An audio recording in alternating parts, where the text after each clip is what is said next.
Welcome to another episode of the One Life Podcast, week number 3 of our series, The One Life Movement. And Pastor Jared, you started with a verse this week that you said was one of your favorite verses. And as somebody who's come to know you pretty close, this fits perfect with you. But it's Proverbs 29:18, where there is no vision, the people perish. So I think we should start a little bit with just vision. Why you are honestly, and I'm not just saying this because you're across the table from me, but probably the best visionary I've ever been around. You can lead us well as an organization, but you let that go into your life as well. So talk a little bit about vision, the importance of vision, not only in our life, for our family, for the church. Why do we need vision?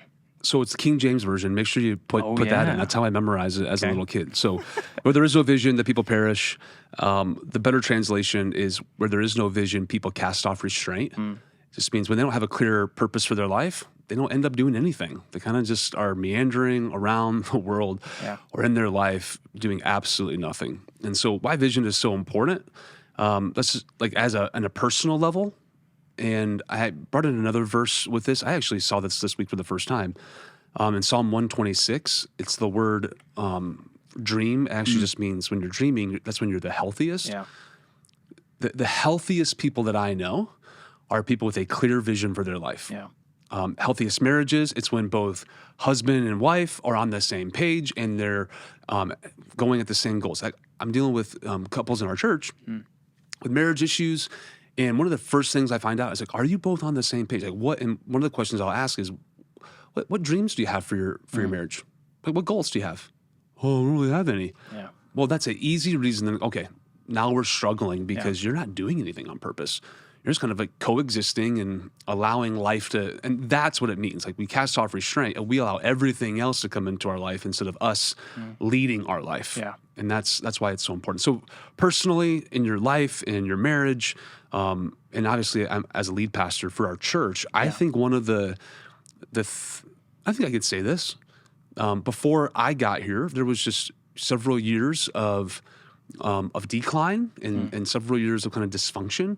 And I think if you could trace it all back, it wasn't that there were bad people here. There wasn't a vision. Like give people a vision, give something excited about. It's amazing how it brings unity and energy back into the life of an organization. Yeah. So I'm a visionary, like on all of the Strength Finders things, like what off the charts. I love to look into the future and dream what if. My wife, though, she would temper me a little bit. She's like, would you stop talking about 20 years from now and just deal with where we are right now? Like, we're going to have a cabin and we're going to have a condo in Flagstaff and it's going to be amazing. And she's like, what about right now? Like, what are we doing tomorrow? Exactly. I'm always in the future 10, 15 years from now. You said the importance of, or you said everyone's aiming at something, but few people are aiming at the right target. Yeah. I think, can you speak a little bit to people that it doesn't come as naturally? How do we implement vision? Like for visionaries, sometimes it's really easy and our tendency is to just focus too much on the future. People that live in the day-to-day where they need to set goals, they need to, and I think when we talk about decisions lead, feelings follow all the time, it's easy for people to live by their feelings when there's just no goals, there's no vision, there's no clarity, like you said. So like, what do you do with somebody that doesn't come naturally to them? What are some things they could do really to just implement some goals and some vision for them? Yeah, so I'm probably not the best person to ask. You're probably a better person to ask than I am on that. I'll ask myself this question. No, I'm just kidding. Well, I'll take a shot at it, and you can fill in some gaps. A strength is definitely looking into the future, but a weakness is day to day. Like, I mean, all the staff knows this. Like, I don't want to have meetings. I don't want to, like, let me cast you a vision and then go do it, right? And then holding accountable. But here's where it is. You have to have clarity. What are we trying to do? And then clear measurables of how are we moving against those things. Like, and not just, well, I feel like we are. Yeah. Stop with your feelings, to your point. Okay, A, B, C, D is helping me achieve this very clear goal that's ahead of us. And so I would break it down of, okay, what's a 90-day goal? Thinking of mountain climbing, right? So just got back from the Grand Canyon and you are in the bottom of the Grand Canyon. You can see the rim, but you get to a point and you're like, all I can see is right in front of me. So, okay, what's right in front of you? The next 90 days. And then when you get through that, then what's the next 90 days? You have to have these 90-day targets.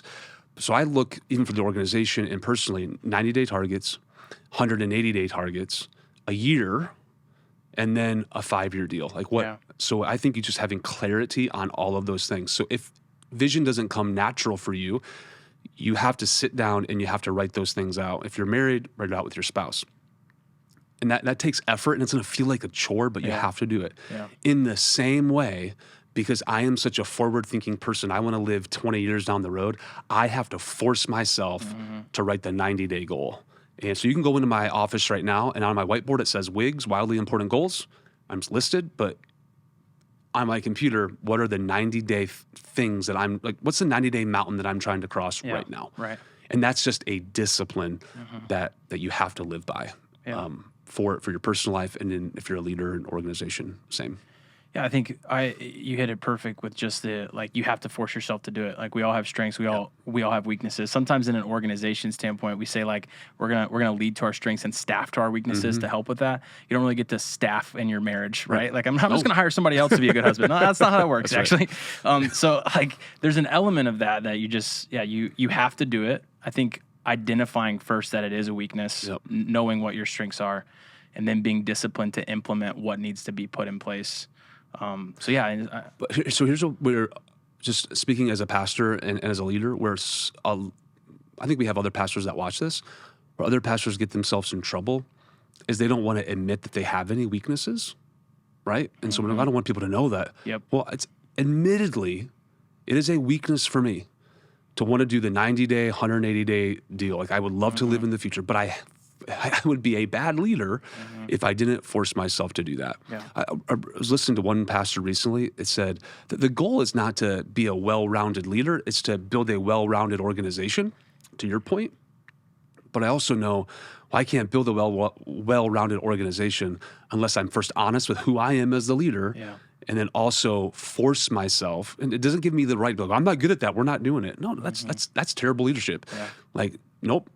It's a struggle for me, but I'm going to force myself to do it because it's what's best for the organization, and what's best for marriage, best for raising kids, all those things, best for my spiritual life. That's good. So from a, like, going back to the sermon, vision kind of is what set everything up, right? This is where we're going. We talked about the pathway. Our pathway here is we want you to know God, find friends, discover purpose, so that you can go make a difference. I decided to mix it up a little bit this week. I'm like, in 6 years, I've been saying it the same way. I'm like, can we say this in a different way? Okay. Same points. Same thing, right? So we give your life to Jesus, be made new by Jesus, become like Jesus, and do what Jesus did. Were the 4 things. So starting, I think the give your life to Jesus part, obviously, we're going to talk about Andrew and Brittany's story again. We're going to close with that out. But as we transition, like the made new piece, I think sometimes, like, you had a great line, go to God for forgiveness, but go to God's people for healing. You talked about the importance of groups and how, like, we want you to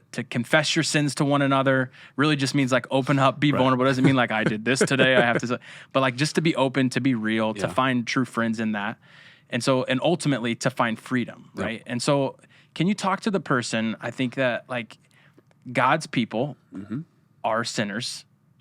The church is full of sinners.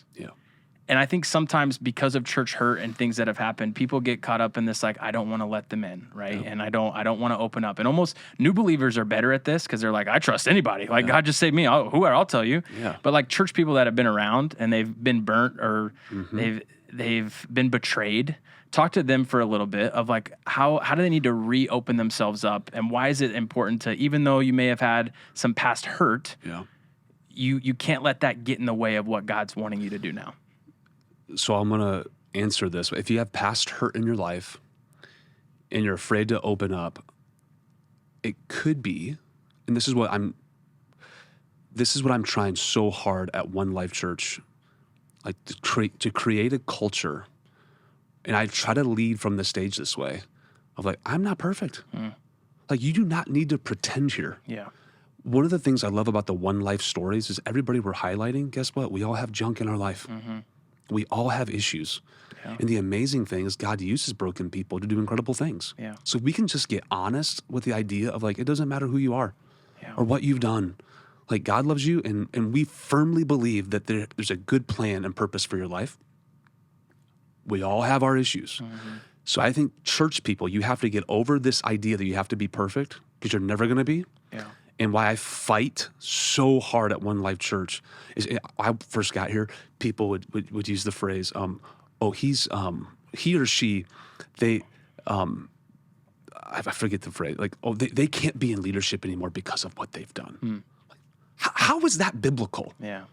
Right? Like, we're just going to cancel them. Now, I'm not talking about pastor leadership. The Bible's really clear on you can definitely step out of being a pastor, but we all are broken. Yeah.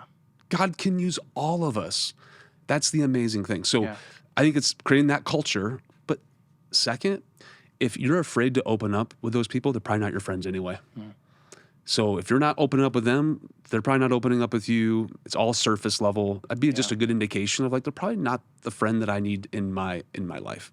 Second, to your point, we don't just get in life groups and just, let me tell you everything. No, there's always one person in a life group that does that. For me, it's one person that knows everything. Yeah. He's my accountability partner. And he is the person that I came in, I'm going to tell you, and you can ask me any question that you want. And his last question to me is, did you lie to me about anything? Right? So if I'm going to lie, then I have to lie twice. I think everybody needs that in their life. And that's the whole purpose of life groups, is not to walk in and to be friends with everybody. It's to find one person that you can connect with. And it's usually over something like football or something that you have in common. And then through that relationship being built, when Christians, that's when a deeper relationship actually happens. And that is what James says. When you have somebody in your life like that you can be honest with, that's when you find healing. That's good. Yeah. I think it's a process, right? And it's almost like what we said with vision. For those that it's uncomfortable, you kind of have to force yourself a little bit. Like, and it doesn't mean force yourself the first time to open up, but it means force yourself to go on to a coffee, or force yourself to go on a lunch, or force yourself to just go to a group. Okay, so I was as a part of a dudes group back in Indiana, and we would meet at a local coffee shop, and it was so brilliant. The question was, and another guy led it. He's an older guy. We would all show up. These were all like high successful leaders. Like, hey, how we doing? But the question was, how's your soul? You know, the first like 10 weeks, it was like, I'm good. Yeah. Job's good. Family's good. Dog's good. I'm good. Yeah, I'm good too. Everybody's good. But it was like that one moment, somebody's like, I'm not doing so great. Yeah.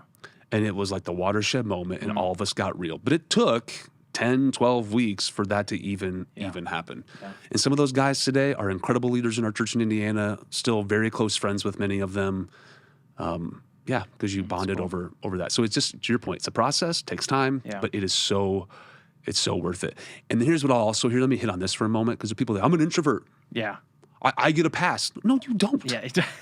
Like I'm an introvert too in that level. Like I don't allow a lot of people in, and I know on a stage, like I have to be an extrovert, but if you really boil it down, like, no, like just because your personality doesn't fit doesn't give you the right to be like, well, it doesn't apply to me. Yeah. No, it applies to all of us, and you have to force yourself to do it. Yeah, that's good. And I would also say it this way too. And this is another thing, because people are messy. You might open up, and somebody might betray you. And I would just encourage people, like, you have one bad experience at a restaurant, it doesn't mean you stop eating out. Try another one. Try it again and again and again. Confess your sins to one another. Be open and honest. That's where you find healing. Yeah. So as far as the process goes, right, and it talks about becoming like Jesus was point 3. Discipleship. And from a discipleship standpoint, I think some people get, and we talked about this a little bit last week too, but the idea of discipleship, it's not necessarily like we provide, there are good programs for discipleship, right? And we try to Americanize it a little bit. But just talk about like being made like Jesus. What are some things like you're like becoming more like Jesus? Today I can become more like Jesus by doing this, right? Like what would you say to that person? Well, if you're married, like you become more like Jesus when you serve the needs of your spouse. Yeah. Right? Like that's my first ministry is Amanda and our kids. And I'm more like Jesus when I love her more than I love myself. I love my kids. I just watched this. I thought it was brilliant. The coach of the Miami Dolphins had this little line. It's a short little reel. And it was like being a head coach and being a dad, it's almost the same. It's servitude. It's a heart of servitude. I'm serving the needs of other people. First, I'm setting them up for success. And when I'm setting them up for success, guess what? Like that's when my needs are taken care of. If all of us had that mindset, that And if you boil it down, that's the life of Jesus. Yeah. So when we say we're never more like Jesus than we give and when we serve the person that God puts in your path, like right now. That's the easiest way that I can say become more like Jesus is. I tell us to our staff, like, stop worrying about the stage. Pastor the person that God puts in your path right now. Yeah, and if you do that faithfully, you will get a bigger stage. Yeah. And more followers and more influence and all those types of things. So just really simple. Like, who's God putting in your path? And love them like Jesus. Yeah. That's how we become like Jesus. That's really good. The last thing you hit on there was like do what Jesus did, and I think this was probably my favorite part of the sermon. But you said like when we think of church through the eyes of our lost friends, it changes our perspective on things. Talk a little bit about that. I know you mentioned like an interaction you had with a lady that came up, and so talk a little bit about that. Why is it important to look through the lens of our lost friends when we're talking about church? So I've said this several different ways over the last couple of years, but when you invite your lost neighbor, let's just use the word lost. They don't know Jesus. That's what I mean when I say lost. Yeah. When Not like they can't find the room. Where's the auditorium? They don't know Jesus. Yeah. They're lost in their faith. Yeah. When you invite that person to sit next to you, oh my goodness, you're going to be praying, oh Lord, I hope Pastor Jared doesn't go long today. I hope he's funny. I hope his jokes land. I hope he doesn't talk about Donald Trump or Joe Biden because my neighbor is conservative or liberal, right? Like you care about all of those things. Every detail. That you didn't care about before, right? Because we're just all consumer driven. Like, man, I hope he talks about how bad Joe Biden is or how bad Trump is today.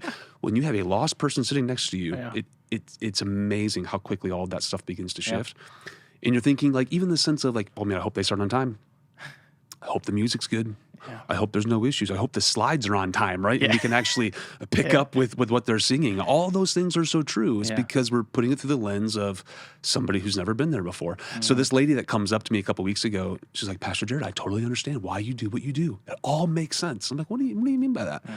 She comes from a charismatic background, Assemblies of God, and it's more free in their service, right? And the worship could last 30 minutes, no problem. Who cares? He says, give me that mic, I got to testify, right? It's like, I totally understand why we don't do that because I had a neighbor sitting with me for the very first time. And I told them, it's 3 songs. Jared usually preaches for 35 minutes most of the time, and we're out in an hour most of the time. And guess what? You preached for 35 minutes, and we were out in an hour. Everything that I told my friend that she could expect, it happened. Right. So that's why we do what we do. Consistency. You know what you're inviting your friends to, and more importantly, I'll just say it this way. The most meaningful Easter Amanda and I have ever had wasn't when we had the most people trust Jesus or the biggest crowds. It's when a lady that we've been talking to from Amanda's gym for several months showed up to Easter on that Sunday morning and gave her life to Jesus. Yeah. It was the best Easter we've ever had. And you know what? Like, I was praying. I wanted to make sure it was the best sermon I could ever give. And, some people say that. It's so funny. Happens all the time. Pastor, I had my friend with me today. Don't mess it up, right? But I feel that way every time I get on that stage because I know it's somebody's first time. Yeah. And you're right. I don't want to stand in the way of them having a clear presentation of who Jesus is and what he's done for them. Yeah. And that's when you hit the right target, do what Jesus did. Care more about sinners and lost people than you do found people. Yeah. And I want that so bad for our church. That's the whole point of the One Life movement, right? Like we exist for those who are not here yet. And I love that that's on the wall in our offices, and like everything we do is inspired by that, is motivated by that. Another thing on our wall in the office is every weekend is someone's first weekend. Yeah. So don't cash this in. It motivates me when I go to study. Right. Don't just preach another sermon. Don't just pick songs. Don't just, it's fine. It is what it is. No, it's not. Right. It's somebody's first weekend. Yeah. And we have a responsibility to steward this gift of One Life Church well in this season. And I don't want to miss the opportunity. That's so good. Yeah. Well, we're going to transition into Andrew and Brittany's story. Such a powerful story. So I think it fits perfectly with exactly what we were just talking about. But point number one, like that you mentioned, like give your life to Jesus. You mentioned all the time. We talked about Celebrate Recovery last week and some of that too. But just like people, I think some of our listeners are probably in the same boat, or they have family and friends that are in the same boat. Like the power of Jesus is the most powerful thing in the world. That's right. right? And so, I just think it's so key as you listen to this story, is like, sometimes we try to just fix things on our own, and we think that we can do it, and we think we have the strength to do it. And I love what Andrew says in this about, like, I was trying to do it on my own. I just realized, like, I need to give it over to him. Yep. Like, to fully surrender. Just give it to him, right? That's right. So before we transition, I messed this up last week, so I've worked all week to get this right. On. That the church is not a building we sit in. It's a movement we get to be a part of to reach one more life for Jesus, just like Andrew and Brittany. Love it. We are Andrew and Brittany Edwards, and this is our One Life story. I grew up going to this church. My grandparents were founding members. My entire family has gone to this church. In youth group is where I met Brittany. I would say that people thought that I was a good church kid, but I did a lot of partying in high school, and that ended up leading to a future addiction. When we started dating, all of that seemed to kind of step aside for a little while. And then it, I guess, resurfaced. And I found out that it was a lot deeper than I thought after we were married. I started taking painkillers that quickly turned into something that I was very dependent on. And I thought that I had it all under control, and I really did not. It went from opiates to heroin and then to fentanyl. When I found out we had 3 kids, our youngest was maybe around a year. And in an instant, I felt our whole world crumble. And I didn't know what to do. For a while, I was keeping it a secret because I thought that we could just figure it out. I just didn't realize how awful addiction can be and the grip that it can have. It just became impossible to keep what was going on a secret. So I reached out to a few people that I trusted and let them know what was going on. And I feel like that is when things really started to change for me. I was just grateful that I had people there to help. At one of the rehab facilities, I went to one of the guys that worked there. He goes, "Do you want to know how I stay sober?" I said, "Sure." He goes, "Every morning I wake up, I get on my knees and I give it to God. The day, I just pray that he's going to keep me sober for that day. And I do it again the next day." And for some reason that popped into my head, and I thought, this entire time, I've been trying to do this on my own, and I've never really legitimately given this issue to God. So I did. I got out of bed, got on my knees, and just gave everything to God, and just prayed for strength to get through all of it, prayed for forgiveness. And I got up and I walked out and I told my parents, "I'm officially done with this and I want to go to church." So they did. They took me to church, and that sermon that Jared preached just went right along with everything that was going on inside of me. At the end of the service, they, had a prayer. I prayed that prayer. And then it just happened to be Baptism Sunday. I was baptized right there and have been sober ever since. All my pain and everything was taken away on that Sunday at church. So after I was baptized, I knew that my life had changed, that God had worked a miracle in my life, but nobody else knew. And I had this 6-year addiction, to just up and walk away from it, it just didn't make sense to anybody else but me.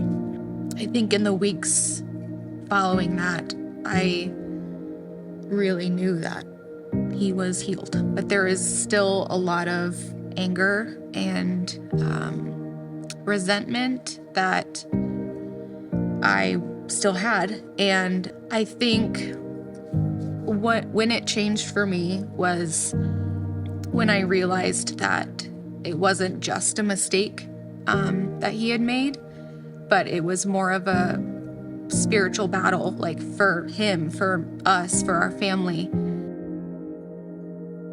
I think there were a lot of days where I didn't have a lot to give.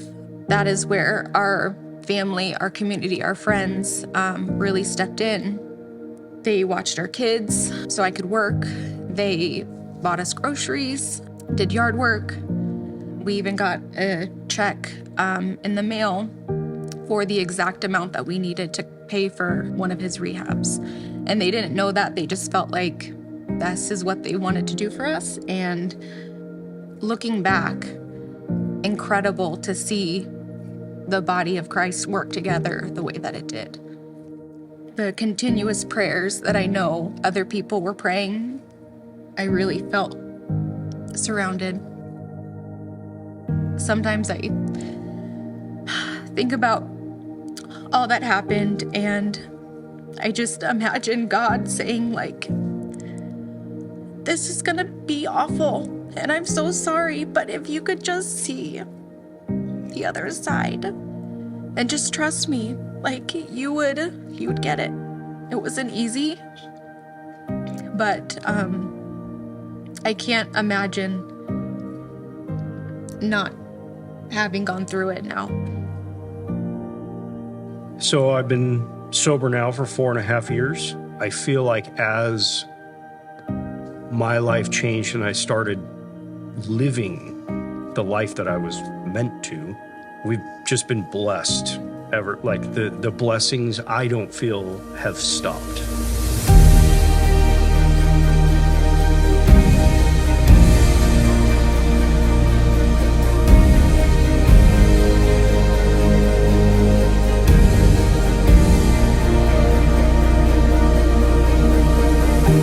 Looking back through all of it, I think we both feel like we would never want to go through it again. But we're not ashamed that it happened, and I think it made me who God wanted me to be, and I think it made our marriage stronger. I feel like I'm a better father now. I share the same perspective that I would never want to go through that again, but I am honestly so grateful that we did, and I never thought I would say that.